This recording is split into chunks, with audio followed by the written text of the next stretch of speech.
Mi nombre es Marco Fernández Suárez, soy médico neurólogo y trabajo en el servicio de neurología cognitiva en el Centro de Memoria de Fleni.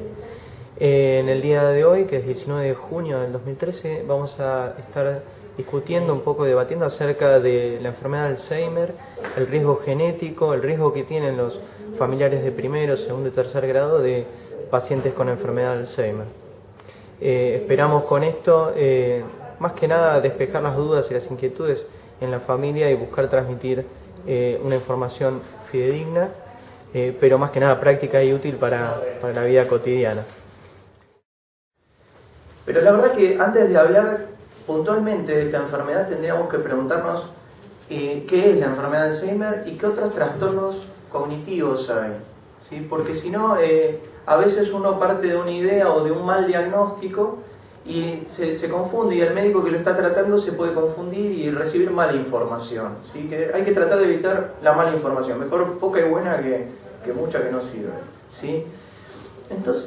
Entonces, ustedes saben que nosotros, los seres humanos, diferentes áreas de nuestro cerebro trabajan en diferentes áreas del pensamiento, ¿sí? Hay un área que está en la atención, otra en la memoria de las palabras, de los episodios, otra en la memoria de los lugares, la memoria visual, otra en el razonamiento, en donde están guardadas las cosas que hacemos todos los días, las actividades manuales. Son diferentes áreas. Una persona tiene un deterioro cognitivo, que es un término un poco genérico, cuando hay alguna de esas áreas que no está funcionando bien. Lo primero que se dan cuenta de eso son los familiares, o la misma persona, ¿sí? Los médicos llegamos claramente después y lo que nos permiten hacer el diagnóstico son los familiares, en realidad, o el mismo paciente que nos cuenta lo que le está pasando, ¿sí? Entonces, este término que es deterioro cognitivo, es un término un poco genérico, puede involucrar diferentes tipos de problemas, ¿sí?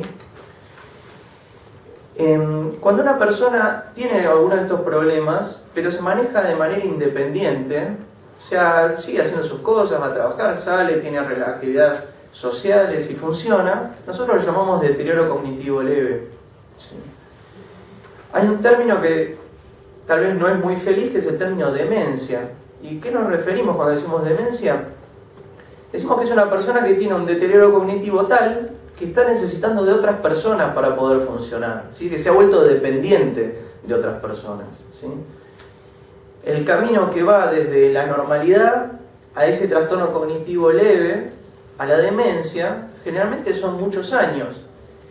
Y a veces pasan desapercibidas muchas etapas de eso, ¿no? Uno puede tener algún pequeño problema y pasan una década antes de que pueda avanzar hacia una etapa de mayor deterioro. Uno trata en lo posible de detectar las cosas temprano, lo más temprano posible, para poder modificar aquello que pueda hacer que la persona esté la mayor cantidad de tiempo bien. Y cuando hablamos de demencia, ¿sí? Puede haber muchas enfermedades, diferentes enfermedades que lleven a ese estado, ¿sí? Cuando uno encuentra un paciente que ya está muy evolucionado, no puede saber qué fue lo que empezó, cuál es la enfermedad. Es difícil saber cuál fue la enfermedad que lo afectó. Al revés, cuando nosotros agarramos de entrada a la persona, podemos intuir cuál es el trastorno de base. La enfermedad de Alzheimer es una causa, tal vez la más frecuente, de deterioro cognitivo y demencia, pero no es la única. ¿Por qué esto es muy importante? Porque cuando vamos a hablar de herencia, porque es muy común que venga al consultorio una persona y nos diga: mi papá tuvo Alzheimer y mi abuela tuvo Alzheimer. Si hoy, en 2013, nos cuesta saber si una persona realmente tiene Alzheimer, ¿qué podemos esperar de un diagnóstico que se hizo hace 10, 20, 30, 40 años, cuando no tenía resonancia magnética, no tomografías? O sea, es muy impreciso. Entonces una persona puede venir preocupada porque dice: mi papá tuvo Alzheimer, mi mamá, mi abuela tuvo Alzheimer, pero tal vez la abuela tuvo un accidente cerebrovascular, una ACV, es decir, tuvo una apoplejía, tuvo un derrame cerebral, y no se sabía que era lo que había tenido. Entonces uno, cuando va al paciente y le dice al médico, el médico empieza a sumar: no, tiene una abuela con Alzheimer, tío con Alzheimer, entonces este señor puede tener un Alzheimer. Y tal vez no fue así, porque el diagnóstico inicial o de los familiares fue errado, ¿sí? Entonces hay que tener mucho cuidado. La enfermedad de Alzheimer, que es la que nos atañe ahora, es una enfermedad donde se empiezan a depositar unas proteínas que se llaman amiloide, beta amiloide, y otras que se llaman tau. Lo importante es que esos depósitos empiezan a deteriorar ciertos grupos de neuronas, ¿sí? Y ustedes saben tal vez muy bien cuáles son los primeros síntomas del Alzheimer. Los olvidos, problemas de memoria, ¿sí? Porque estas proteínas empiezan a depositarse en un área que se llama lóbulo temporal, ¿sí? Que participa en la memoria, ¿sí? ¿Y qué otros síntomas van pasando o que ustedes conocen que van agregándose después, con los años? Desconoce a los familiares. Claro, no reconoce a los familiares, empieza a olvidar la imagen de las caras, ¿sí? Tal vez las voces, o en su casa, ¿sí? Tal vez después tiene dificultades para prepararse una comida o para ponerse la ropa, ¿sí? Y eso lo que va mostrando es que esas proteínas se van depositando primero en el lóbulo temporal, después en el lóbulo frontal, en el parietal. Son diferentes áreas que hablábamos antes que tienen diferentes funciones, ¿sí? En la enfermedad de Alzheimer esto empieza en esta área que se llama lóbulo temporal, que acá hay un dibujito, ¿sí? El lóbulo temporal es esta parte, ¿sí? Que participa principalmente en la memoria, ¿sí? Está acá, de costadito, viendo el cerebro. Y puede afectar el lenguaje, que la persona no encuentra las palabras. Y después puede afectar también la conducta del lóbulo frontal. Entonces la persona está más desinhibida, tiene menos pulgas y dice lo que se le ocurre, ¿no? Son pequeños signos. Hay otras enfermedades que nos confunden. Por ejemplo, si una persona tiene falta de vitamina B12, también puede tener problemas de memoria, ¿sí? Si una persona tiene hipotiroidismo, le falta hormona tiroidea, también puede tener problemas de memoria, ¿sí? Una persona deprimida, la memoria no le va a andar bien. Lo mismo que una persona angustiada, ¿sí? Y es muy difícil a veces hacer esa diferencia porque uno tiene muchas cosas que le están pasando en su vida, sus problemas personales, laborales, ¿sí? Uno hace un estudio de cerebro y tal vez el cerebro no está impecable, pero realmente eso quiere decir que tiene un Alzheimer, es muy difícil de decir, no es tan sencillo, ¿sí? Dentro de otras causas de deterioro cognitivo progresivo, degenerativo, está un deterioro que se llama degeneración frontotemporal, que es otro cuadro, es diferente al Alzheimer, ¿sí? Donde la persona tiene muchos problemas de conducta, se deprime o está muy agresivo, ¿sí? Eso es lo más común. Hay otra enfermedad que se llama enfermedad por cuerpos de Lewy, donde la persona tiene muchas alucinaciones. De golpe un día está perfecto y otro día está recontraperdido. Y cuando duerme, actúa mucho los sueños, patea, se levanta, se mueve. Es como si estuviera durmiendo pero está despierto. Tiene mucho trastorno del sueño, ¿sí? Y se parece a un Parkinson, la persona está en flexión, está muy rígida, ¿sí?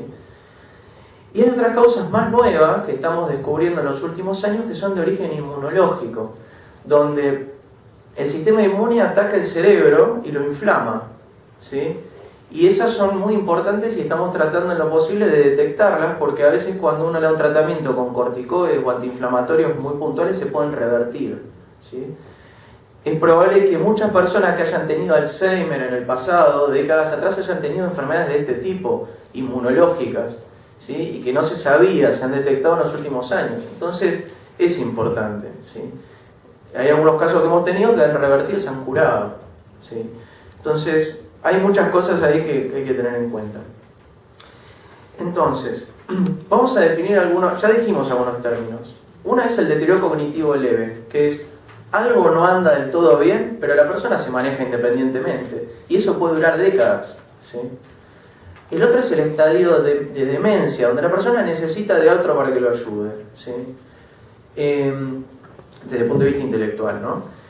Esos dos términos ahora se los está tratando de llamar de una manera más amigable, que es deterioro cognitivo menor o deterioro cognitivo mayor, para no usar la palabra demencia, ¿sí? Después está el cuadro que se dice, o sea, tiene demencia senil. ¿Qué es demencia senil? Es muy difícil de decir. Ustedes saben que la memoria va cambiando, en todos va cambiando con los años, ¿sí? No es lo mismo la velocidad de una persona de 80, 70, 50 o 20 años, ¿sí? Pero no es normal o no es aceptable que una persona llegue perdida o que se olvide las cosas, por más que sea grande. No es normal la amnesia, ¿sí? No hay que decir, por ejemplo, que un familiar está senil, es por la edad, ¿no? Porque sabemos que hay gente que llega a los 110 años, 105 y le funciona perfecto la neurona. Entonces, No hay que subestimar y hay que tratar de evitar el término demencia senil. Es un término tal vez más antiguo cuando se sabía menos y que tal vez adentro de eso hay que estudiarlo bien para saber qué problema está pasando. Otra palabra que es, tiene arteriosclerosis. ¿Qué es tener arteriosclerosis, no? Ustedes saben que el problema circulatorio de todo el cuerpo, que puede ser en el corazón, que es mucho más popular, ¿no? El tener un infarto de corazón, que se te tapan las arterias del corazón y tienes un infarto, o de los riñones, ¿sí? Lo mismo pasa en el cerebro, ¿sí? Primero, pequeñas arterias que son microscópicas se empiezan a tapar, ¿sí? Y a medida que pasan los años, si no hay un control, las arterias más grandes se van tapando. ¿Y eso qué hace? Hace que se produzcan pequeñas lesiones que son de 1 o 2 milímetros y que empiezan a interrumpir las conexiones entre una parte y otra del cerebro. Entonces, donde tengo guardada la palabra, ¿qué quiere decir? No sé, quiero decir balde. Está ahí balde, lo veo, yo sé que es un balde, pero donde está la palabra balde, donde está el control de la boca para decirlo, está interrumpido. Entonces tardamos más, ¿sí? En general todos, la gran mayoría con los pasos de los años vamos sumando pequeñas lesiones chiquititas, ¿sí? Ya incluso gente joven ya tiene pequeñas lesiones circulatorias, ¿sí?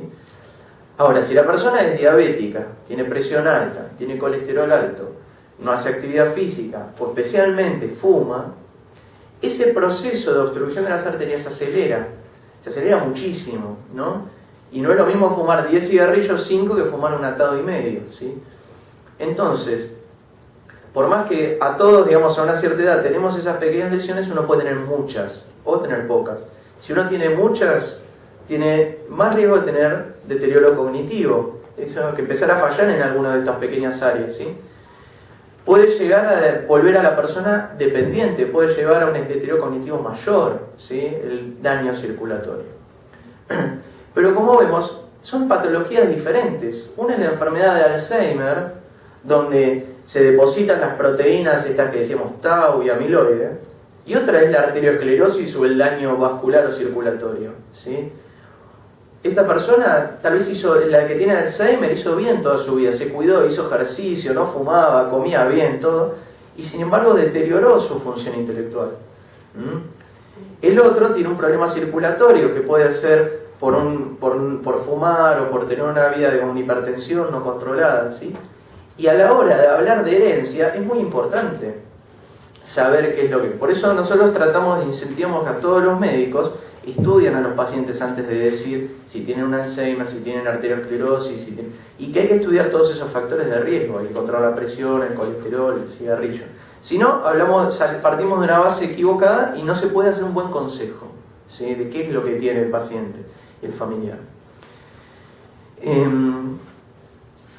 Bueno. Si querés que haga preguntas. Sí. ¿Qué cosas surgen? A ver, ¿qué palabras o cosas que uno escucha habitualmente de este tema o términos podemos aclarar? A ver qué les parece. Sí. Nombraste arteriosclerosis. Sí. Era el nombre de la denominación de algún malestar en otra época. Hoy ya no se escucha tanto. Exactamente. ¿Tiene una relación directa con el déficit cognitivo menor? Exacto. Ahora nosotros lo que se está tratando de llamar a eso es deterioro cognitivo vascular. Quiere decir deterioro cognitivo por un problema de las arterias vascular. Hay gente que deriva en un tema cognitivo. Cognitivo, tal cual. Y a su vez se superponen. Porque el Alzheimer es la causa más frecuente. Y en segundo lugar viene peleando el vascular, ¿sí? Entonces hay gente que tiene las dos cosas. Y ahí es muy difícil también para nosotros. Porque uno ve una resonancia magnética y ve que la persona tiene la atrofia esta que veíamos acá, pero a la vez tiene mucho daño circulatorio. Y a eso nosotros ahora lo llamamos deterioro cognitivo mixto, que hay una mezcla de cosas, ¿sí? Y también es importante recalcarlo, es una muy buena pregunta, ¿sí? Pero bueno, sí, tratamos de decir arteriosclerosis y deterioro cognitivo vascular. Sí. Gracias. Frente a un deterioro circulatorio por una ACV, Sí. ¿qué posibilidades hay mayores de contraer Alzheimer? ¿Tiene alguna relación directa o no?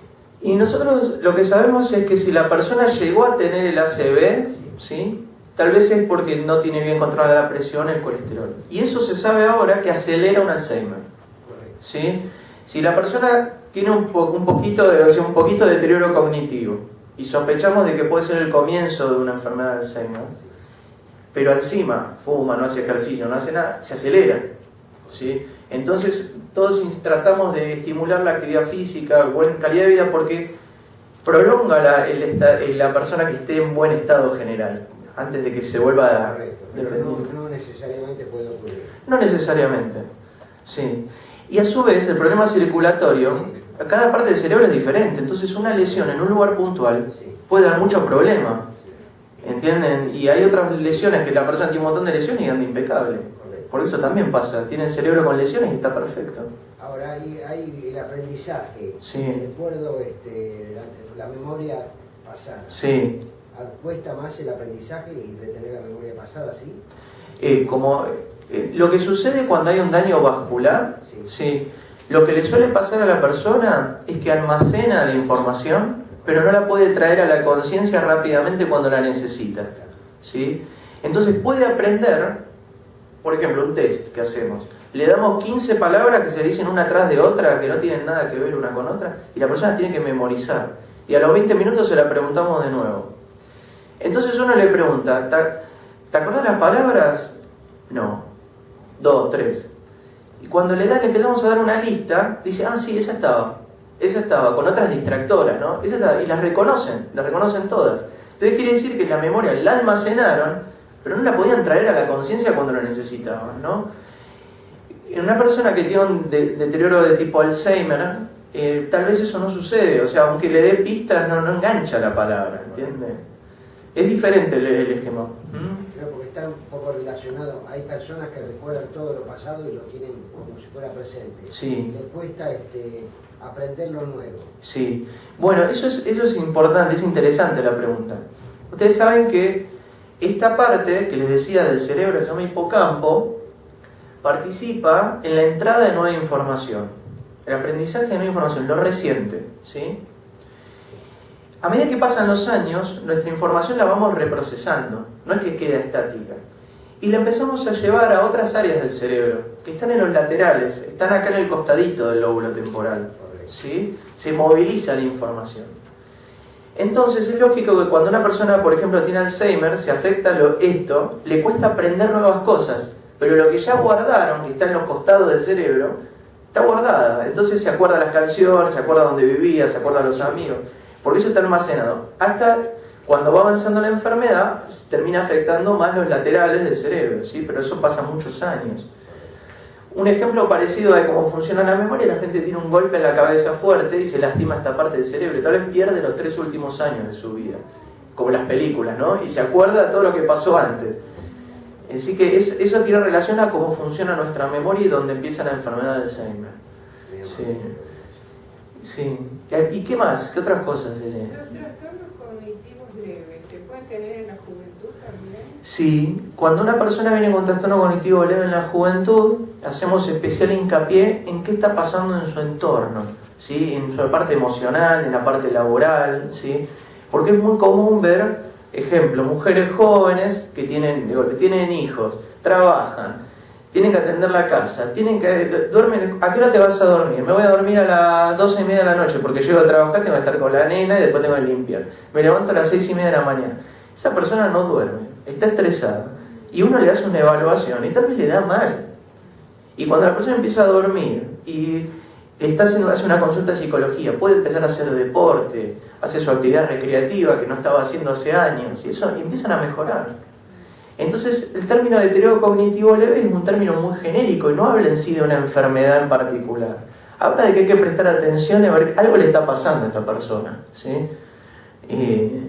Y nosotros, para darnos cuenta de eso, a veces usamos las evaluaciones cognitivas, que son una serie de test que hace una psicóloga y le pone un número, trata de ponerle un número a ese problema, ¿sí?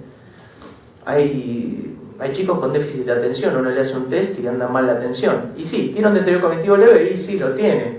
¿Es una enfermedad de Alzheimer? No.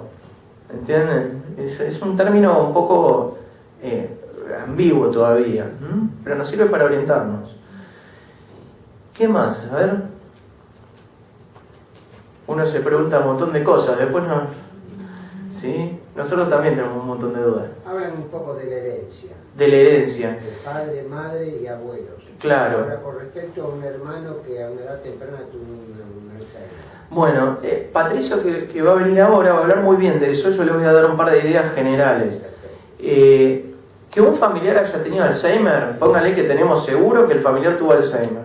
Un hermano, línea directa. Un hermano, un familiar de primer grado. No quiere decir que uno vaya a tener Alzheimer, ¿sí?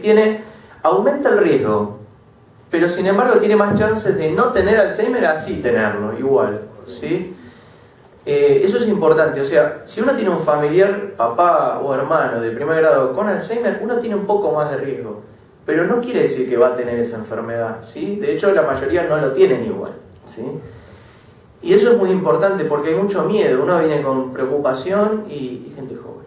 Las formas de herencia, hay una herencia muy fuerte, hay un tipo de gen, herencia muy fuerte, que eso, si lo tiene el padre, el hijo tiene 50% de posibilidades de tenerlo y va a desarrollar la enfermedad.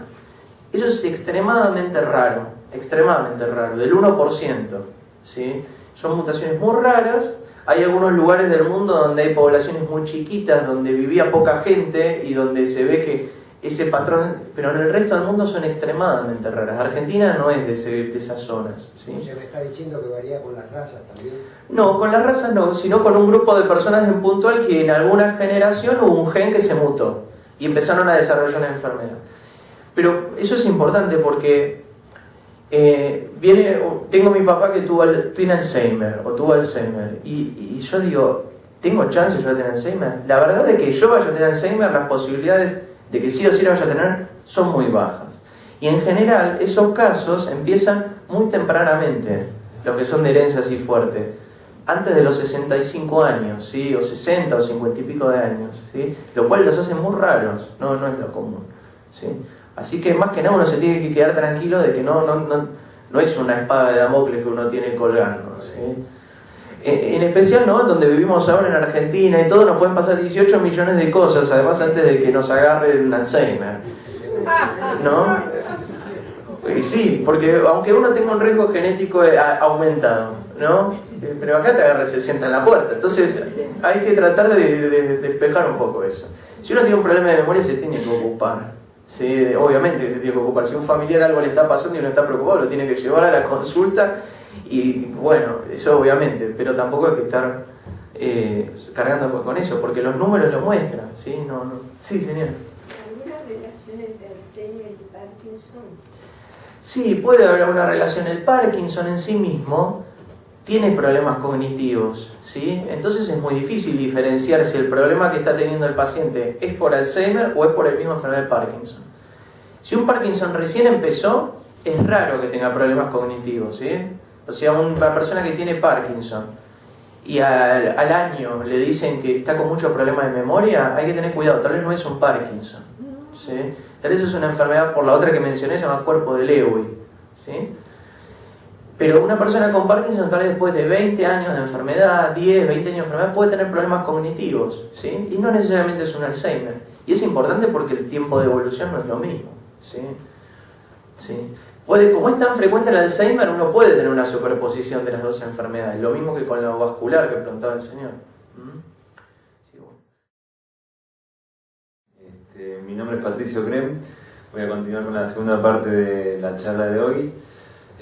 Preparé, como somos los médicos, siempre somos muy esquematizados y preparé una presentación, pero la verdad que me gustaría que fuera un poco más informal y más ameno, porque al fin y al cabo, digamos, cuando preparé la charla tenía el dilema de cómo iba a presentar la información, porque no deja de ser información un poco técnica y no quiero aburrir, sino que quiero que sea un poco más interactivo.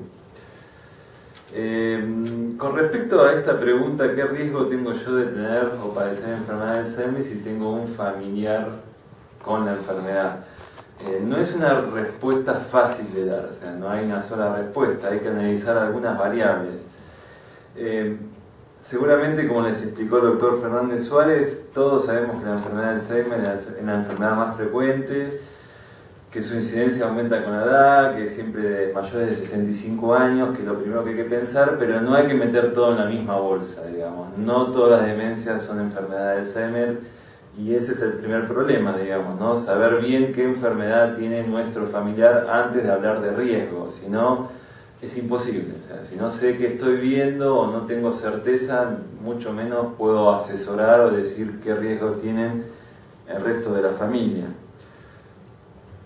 Ustedes no sé si saben, pero la enfermedad de Alzheimer es una de las demencias que más frecuentemente se presentan con casos familiares. No es la que más, pero una de las que más.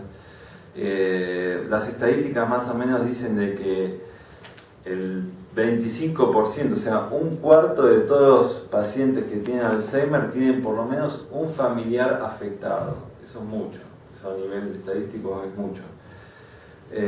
Por lo tanto, se dice que un 25% o un cuarto de los Alzheimer son familiares. Y el término de demencia Alzheimer familiar es eso, lisa y llanamente decir que hay uno más afectado. Aunque sea en línea directa, doctor, como yo le pregunté antes. Sí, sea tío, padre, hermano, mientras haya uno más. Correcto. ¿Está? Lo que sí, no hablamos de Alzheimer familiar cuando se saltea generaciones o es demasiado, o sea, ¿se entiende, no? O sea, puede venir generación. Les muestro un poco cómo es el esquema. Entonces, hablamos de familiares cuando tenemos un caso más en la familia, separado con máximo 3 generaciones, pero no más de eso, no separado más de 3 generaciones. ¿Se entiende?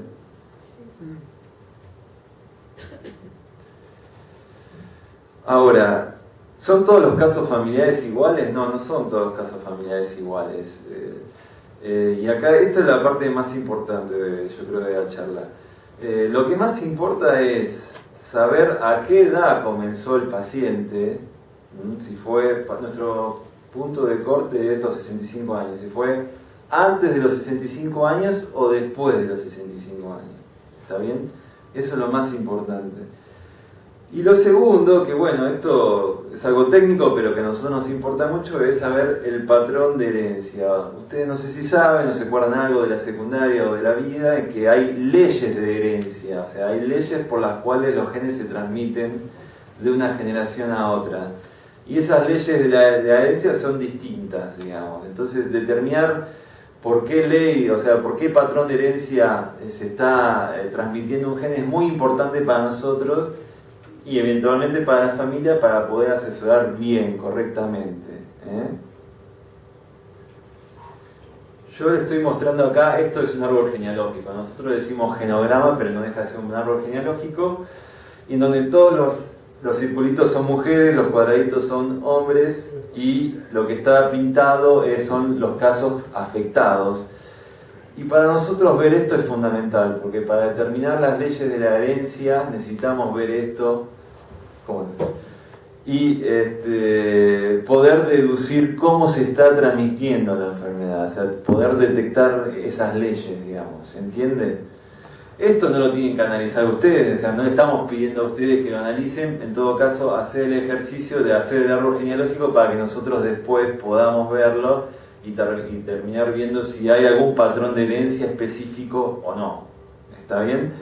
Lo segundo que sería útil sería anotar las edades a la cual comenzaron con los síntomas o fallecieron los casos. ¿Está? Eso es importante.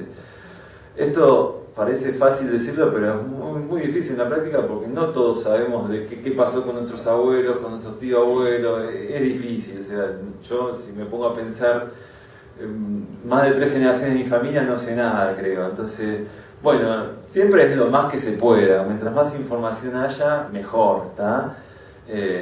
Y juntar en lo posible, a veces, por lo menos juntar los estudios que fueron realizados a los pacientes para ver si con eso podemos reconstruir la historia, digamos, ¿está bien? Y no meter todo en la misma bolsa y decir que, no sé, que todos tuvieron Alzheimer o no, porque capaz que no.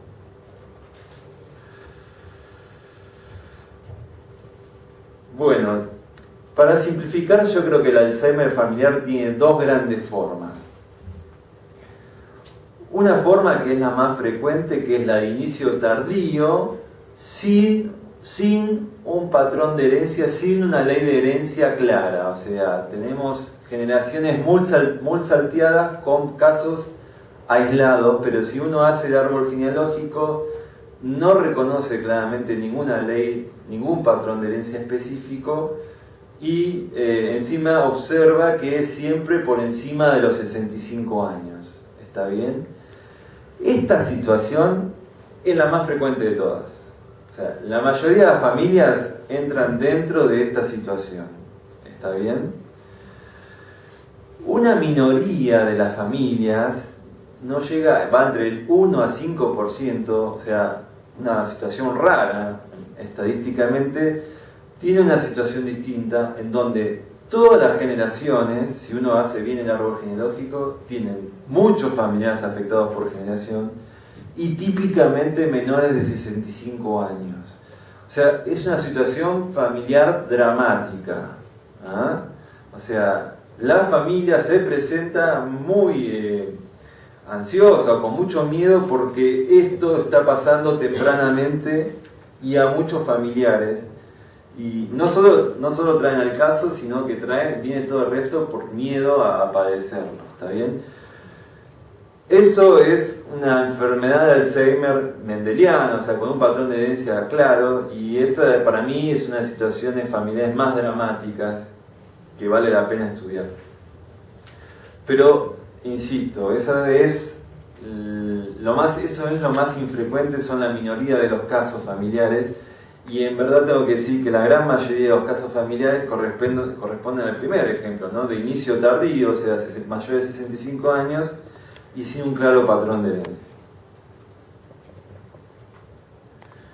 Entonces, la pregunta es, ¿cuándo se debe estudiar una familia? Bueno, como primera medida práctica, primero tenemos que hacer el árbol genealógico y determinar las edades de inicio. ¿Está bien? En base a eso podemos encontrar varias situaciones posibles. La primera situación es que no hay una situación familiar, o sea, vemos que está todo demasiado espaciado, los casos son demasiado espaciados entre generaciones, son pocos y tardíos, entonces en vez de decir que es un Alzheimer familiar, hablamos de una enfermedad esporádica. ¿Está? Ahí no hace falta hacer ningún estudio genético. La otra situación es que veamos que hay un claro patrón de herencia, o sea que vemos que hay una ley genética que se está produciendo entre generaciones y es de inicio temprano, que eso es la situación dramática que yo le decía, y ahí sí vale la pena hacer estudios genéticos. ¿Y por qué vale la pena hacer estudios genéticos? En verdad, siempre la decisión de hacerse un estudio genético de esta índole es personal.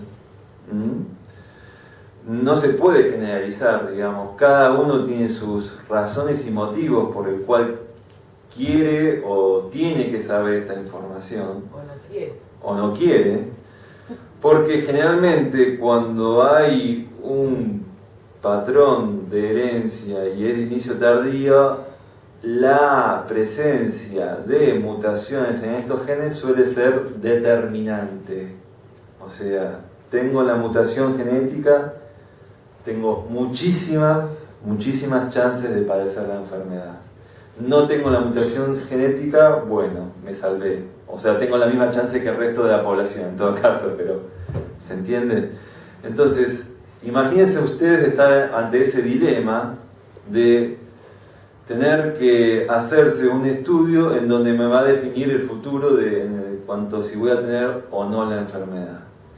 Pero insisto, esta situación es solamente para los casos de inicio temprano, o sea, antes de los 65 años, con este claro patrón de herencia mendeliano. No importa que se acuerden de eso, pero con un claro patrón de herencia, ¿está? Que son la minoría de los casos.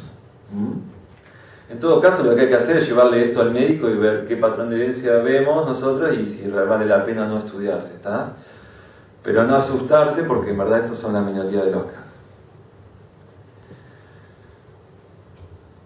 La otra situación posible es la que más habitual, en donde sí nos encontramos ante una enfermedad familiar, pero que no tiene patrón de herencia.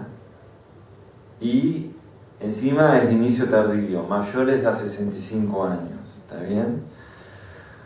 Ahí, hacerse estudios genéticos no es determinante. ¿Qué significa eso? Que si yo encuentro mutación, no quiere decir que sí o sí voy a tener la enfermedad. En todo caso, si yo encuentro mutaciones en estos genes, me expone a un riesgo mayor, pero no es determinante. O sea, tener un riesgo mayor no quiere decir que sí o sí vaya a pasar, sino que si estadísticamente tengo más chance de que pase. Pero nadie va a poder asegurar nada con respecto a eso, ¿está bien? La mayoría de las familias, la gran mayoría de las familias, entra en esta situación. Y en verdad, estudiar genéticamente a las familias es complicado para nosotros los neurólogos, porque después decirle a alguien que tiene más chance de tener la enfermedad sin asegurarle si le va a tener, no sé bien para qué sirve. O sea, yo todavía, menos en esta enfermedad, en donde todavía no tenemos un tratamiento curativo. Entonces, yo creo que en parte es asustar mucho sin ninguna certeza. Y encima puede ser que no, probablemente no pase, o en verdad estadísticamente tiene pocas chances de que pase, pero es asustar mucho sin darle nada concluyente al paciente y sin tener mucho sentido si hay que organizarse distinto en la vida o no, porque capaz que ni lo va a tener. ¿Está bien? ¿Se entendió eso? ¿No? Sí nos sirve a nosotros los neurólogos para hacer estudios de investigación, pero eso ya es otra cuestión. Si ustedes quieren donar sangre para que nosotros después la utilicemos y hagamos estudios, bueno, es otra cosa. Pero insisto, mucho cuidado con someterse a estos estudios y después intentar averiguar el resultado, porque uno se puede asustar sobre genes en donde realmente no sean determinantes con respecto a si la enfermedad va a suceder o no. Entonces, mi sano consejo es que si uno va a estar haciéndose estudios genéticos de genes no determinantes como estos, que son la gran mayoría de los casos familiares, mucho cuidado con cómo va a ser interpretada la información. Muchísimo cuidado. O sea, sepan de antemano bien para qué quieren hacerse esto y que quede bien claro que va a ser en el marco de investigación y no para tomar decisiones de vida.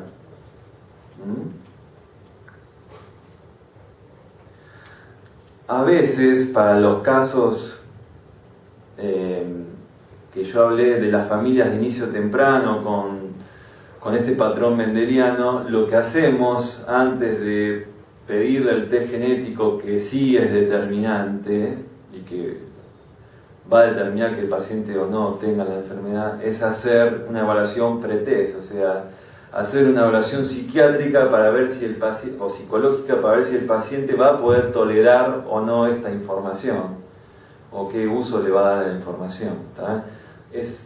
Es así de dramática la situación, porque imagínense ustedes, ¿no? Con una edad, estamos hablando de inicio temprano, menor de 65 años, que es la edad plena de vida o cabecera de familia o lo que fuera, donde es uno más activo, tener que saber esta información puede ser muy, muy dramático, digamos. Entonces, insisto, generalmente el paciente antes de saber esto tiene que decidir por qué se lo hace, y también nosotros los neurólogos tenemos que saber si el paciente va a poder tolerar esta información. ¿Está bien?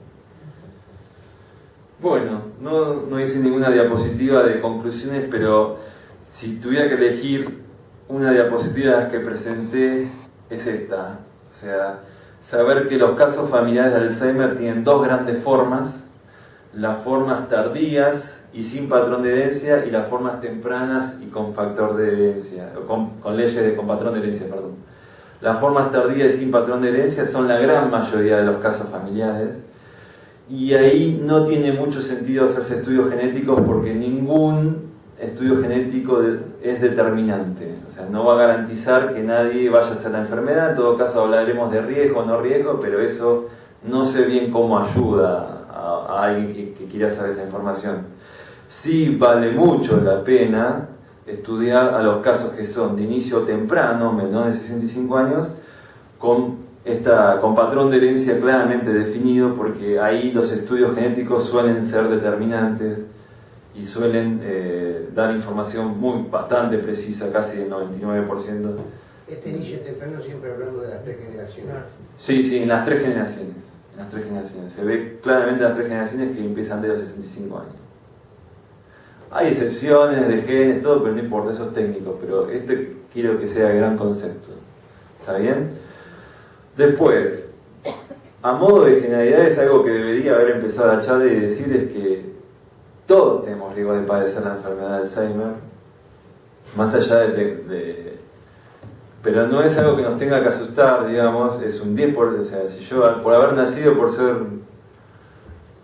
humano, digamos, tengo un 10% de padecer la enfermedad. Si tengo un caso familiar de inicio tardío, sin patrón de herencia, eso se eleva al 20%, o sea que no es mucho más, no es para salir corriendo. Lo que sí tengo que decir que si tengo un patrón de herencia mendeliano y es de inicio temprano, ese riesgo se eleva al 50%, o sea, es muchísimo. ¿Está? Entonces por eso es que si uno estudia ese gen es determinante, porque si lo tiene va a ser enfermedad y si no lo tiene, ¿está? No sé si quieren, mi charla concluye acá, pero me imagino que tendrán, no sé si fui claro, si tienen preguntas o lo que fuere. Es un tema muy árido, ¿no? Patricio, lo hiciste muy bien. Sí, traté de ser muy simplista, capaz, esquemático, pero yo sé que muchos de los que están acá vienen porque justamente tienen familiares, digamos, con Alzheimer u otras demencias. Lo que se habló acá es solamente trasladable a Alzheimer. Ojo con hablar de otras demencias porque estos riesgos no son los mismos. Esto es solamente para Alzheimer. Y yo les puedo transmitir algunos problemas que estamos teniendo en asesorar, que es que muchas veces se piensa que el familiar tuvo Alzheimer, pero en verdad no se sabe si realmente va a Alzheimer u otra demencia. Las familias vienen con términos como demencia senil, demencia vascular, aterosclerosis. Bueno, eso no podemos decir tampoco que fuera Alzheimer. Nos faltan estudios, nos falta información. Y yo creo que la clave para dar un buen consejo genético es tener mucha información. Es tener información del familiar, de las otras generaciones, y con eso ver bien qué patrón de herencia hay, a qué edad empezó, y bueno, y ahí ver si vale la pena hacer estudios genéticos o no. También tienen que saber que acá se hacen estudios genéticos. En Fleming contamos que no tenemos que mandar las muestras de afuera, o sea, hacemos estudios genéticos, y tengo que decir la verdad que la mayoría de veces que me han consultado para hacerse estudios genéticos, en verdad eran casos tardíos, sin patrón de herencia, por lo cual, no sé, de 20 familias que vienen, capaz que una hay que estudiarla realmente. ¿Está bien? ¿Alguna pregunta? En la generalidad, ¿qué tiempo dura el Alzheimer? En casos familiares estamos hablando. En el primer caso. Bueno, en verdad, en casos esporádicos no familiares, lo que está escrito en los libros son más o menos en promedio 8 años. Eso significa que hay casos que duran 3 y hay casos que duran 15. Eso depende del cuidado general que tenga el paciente. Cuando la enfermedad es familiar, digamos, si estamos hablando de la que tiene de inicio temprano con genes determinantes, digamos, no es que, en verdad sí, la expectativa de vida es un poco menos, pero no porque la enfermedad dure menos, sino porque en verdad el paciente está afectado antes, digamos, y muy severamente, digamos. ¿Se entiende? En verdad estas enfermedades no producen la muerte, sino que no producen fallecimiento, sino que es el cuidado extra que recibe el paciente o los requerimientos extra que requieren de lo cual depende la sobrevida, digamos. Pero son pacientes que, imagínense, tener un familiar ya a los 52, 55 años postrado, digamos, con esto, digamos.